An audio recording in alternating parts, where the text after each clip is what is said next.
Welcome to another episode of WTF Cinema. Okay. I know this episode is cheating. I am fully aware that this film cannot be held to any standards, and thus it is unfair for me to pick on it for not meeting any of those standards. I got it.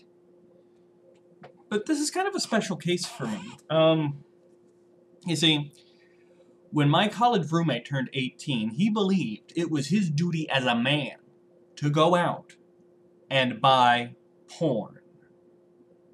Now, this was back in the days of dial-up modems, so the idea of giving money in exchange for a pornographic film is not as ridiculous as it is now. Although, I never have met anybody else who turned 18 and felt they had an obligation to purchase porn, but this is what he believed, and so he did. And this film that he picked at random was one of the first full-length feature porn films I'd ever seen. And I thought it was hilarious. Oh my god. The acting, the story, everything. Everything. And so immediately I became obsessed with this thing. And I showed it to all of our friends. And I'd go out and make new friends just to show them this thing. Now normally I'd skip the sex scenes because a bunch of people sitting around watching sex. A little awkward. So basically I'd fast forward through the non-sex scenes, but it was hilarious. Well, the roommate has long since passed away, and I have no idea what happened to his copy of this movie, but a couple months ago I thought, you know what would be funny? I'd like to do a review of that film, because it was hilarious. And I tried to track it down, and it turns out trying to track down a very not special porn from 1995 is a lot harder than you'd think. Turns out they don't keep those things in circulation. They don't keep printing copies. I could have found the sex scenes online for free all over the place, which are exactly the scenes I didn't want to share with you. But after much hard work and much diligence, I was finally able to get a copy of this for my very own. And now, long after I've shared it with strangers on the street, I can share it with you, my internet movie review watching family. This is The House on Chasey Lane.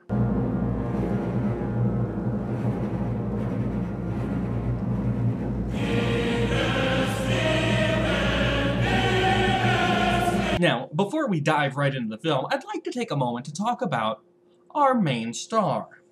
Dear Chasey Lane, I wrote to explain I'm your biggest fan. Chasey Lane is a porn star. Yeah, I think that about covers all the important stuff.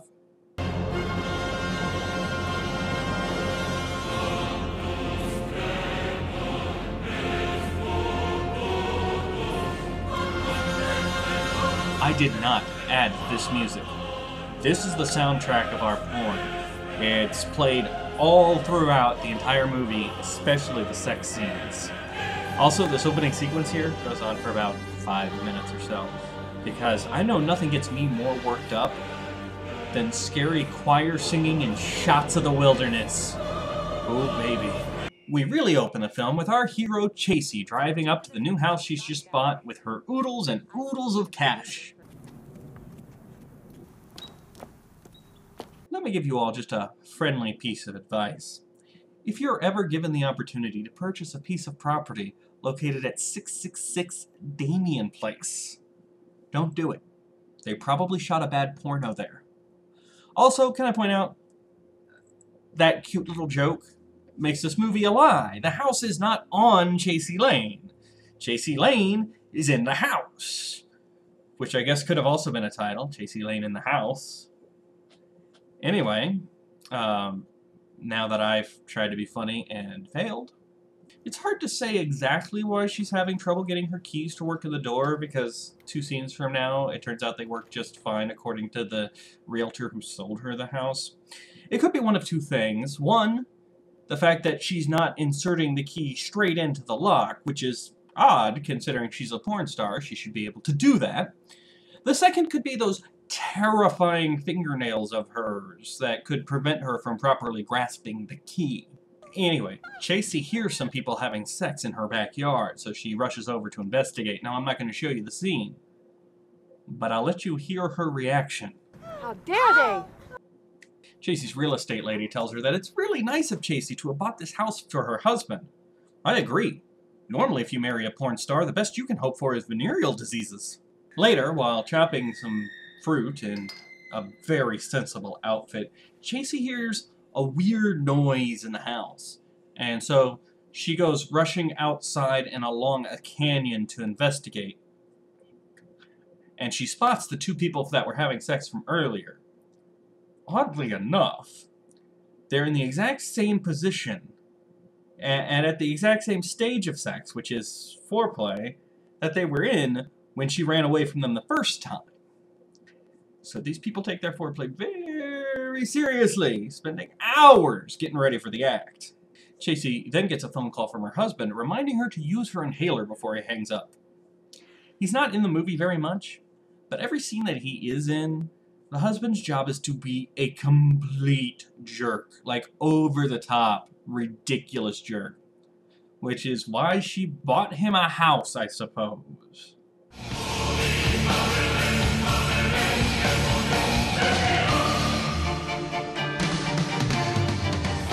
We watch Chasey toss and turn in her sleep while the creepy choir sings on.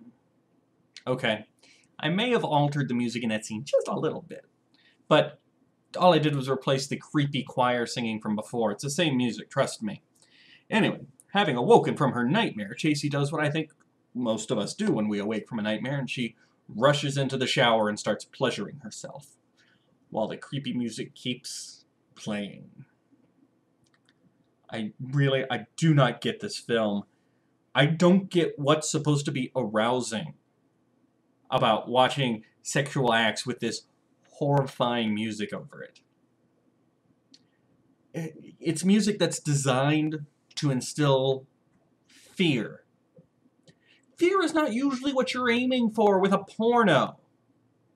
This next scene is my case in point. Chasey leaves the shower and walks in on a woman pleasuring herself next to a dead lion's head. Half of this masturbation scene focuses on the dead lion head.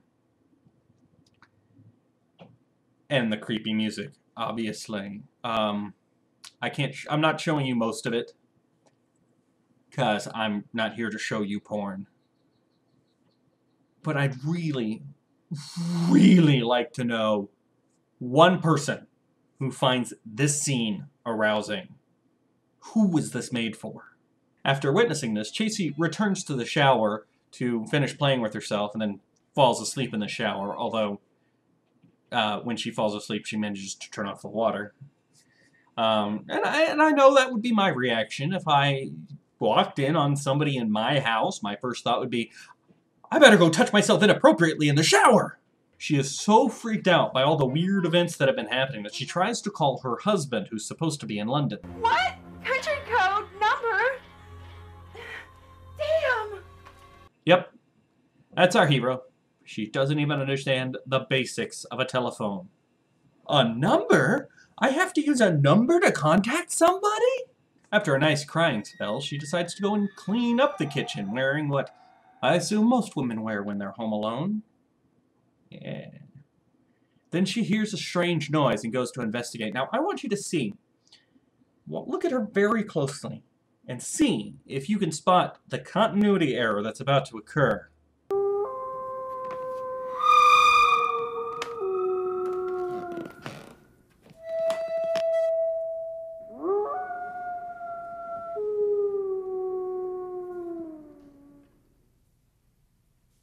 That's right. While moving from one room of her house to another, she spontaneously sported a baseball cap. But don't worry, because as soon as she goes back to the room she came from, it's going to vanish again, never to be seen. I saw this before I did any of my film classes, before I did any of my work in film. And even then, I wondered what the hell is going on It is the only scene in the movie in which she wears a baseball cap. She just shows up in a room with it on. Next time, she walks into another room and it vanishes. So I don't know why this baseball cap was even on set. It's not like they mixed up continuity with another scene. There are no other baseball caps in the movie. I actually struggled with this because I was like, how does this happen? This is so weird. And it was my friend Russ who finally came up with a solution. It's her upstairs exploration hat. Because sometimes a girl just needs a little extra something when she's walking around upstairs. So his idea was she's got it sitting at the top of the stairs. She walks up the stairs, puts on her cap, looks around, and then when she runs back down the stairs, she puts it back at the top of the stairs again. So it's there the next time she needs her upstairs exploration hat. Really? It's as good an explanation as any. No, we're not watching Evil Dead 2. This is still supposed to be a porno. Chasey gets a call from her real estate lady, which is lucky for her because we know she can't actually call her real estate lady. And she is so freaked out by the weird events that have been going on that she demands to know who the previous tenants of the house were. And I'm going to let you go ahead and listen to this explanation for yourself. It was a heavy metal band. They were called the Flesh Eaters. Yeah, I have nothing to add to that. Chasey tries to flee in terror, but again is stymied by the mysterious power of keys. Telephones and keys are really this girl's only weakness. I can't show you any of this next scene, so instead, watch these kittens. Chasey has a complete breakdown. She's just laying in bed, naked and crying, when all of a sudden, this, skull-masked creature sneaks out and jumps at her and scares the life out of her, but then he rips off the mask and it's her husband!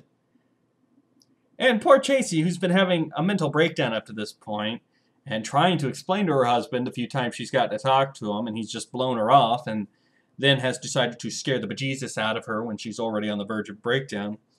Chasey decides the only way to deal with this situation is to have sex with him. I think we just figured out why you have breathing issues, honey. Typically, you put the inhaler in your mouth, and then breathe in, inhaling it, if you will. Really, honey, with your particular skill set, I would imagine that putting things in your mouth would be fairly easy. Let's go ahead and add inhalers to the list of things that Chasey can't handle. After walking in on a surprise orgy in her living room, Skull Mask Guy shows up again. Remember Skull Mask Guy? Her husband? From like 2 hours before? It's her husband? Wearing the same suit? Her husband? Well, she's so freaked out when she sees Skull Mask Guy that she takes off running, and all the members of the orgy chase her.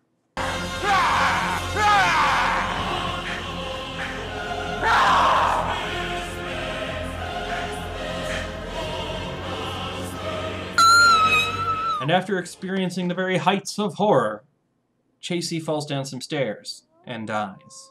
I'm not going to show you the ghosts vanishing because they were naked, but trust me, the ghosts vanish. All the orgy goers, everybody except Skull Guy, who's her husband, vanishes. So they were just ghosts all along. Heavy metal ghosts. Except the very next scene shows the husband paying off the ghost for helping play a trick on his wife. Then he confides to his lover, the real estate lady, that, oh yeah, she's dead. Her money's all ours. He also reveals that he'd been drugging her inhaler, which would be a problem if she knew how to use it. So, we see them disappear as ghosts. And literally, the very next scene, they are revealed to be actors hired by her husband to scare his wife to death, although they think it's just a friendly little trick. We watch them disappear, ghostly-like, and then come back to collect their money. You're lucky you're a porn and not a regular film, because I wouldn't let that kind of stuff go. So to celebrate having successfully killed his wife, real estate lady and husband go ahead and have sex, and then wake up to find they've been chained to the bed and are unable to move. Although, they react to this like it's the most horrific thing that's ever happened to them. They just start screaming. Again, I'm not going to show you because they're all naked and stuff, but they are just screaming bloody murder. You got chained to a bed. You're gonna just have to figure a way out. But our final shot is Chasey's car driving off. We can't see her driving it, but we hear her laughing. So she's definitely dead, but now she's a ghost with a car. Did this just become a prequel to a sequel to The Wraith? Anyway, I said this episode was cheating when I started it. Now I'm not so sure. Because obviously you can't, the acting especially, you can't hold up to the standard of a regular Hollywood film. That's not what it's meant to be. It's a porno. It's meant to be something that lonely guys can watch and pleasure themselves to. That's the whole purpose of its existence. It's certainly not meant to be an educational video. Trust me, you cannot and should not duplicate any of the moves in this movie. It'll just get you slapped. But it fails as a porn. Which you'd think would be the easiest thing to make. Film people having sex. Hope they're moderately attractive. You're done. But no, they put creepy clown horror music under everything. How are you supposed to enjoy yourself with the creepy... The only way you could do it is if you watch the thing on mute. I mean, that's what you'd have to do. You'd have to watch the entire thing on mute for it to be any good. Who does that?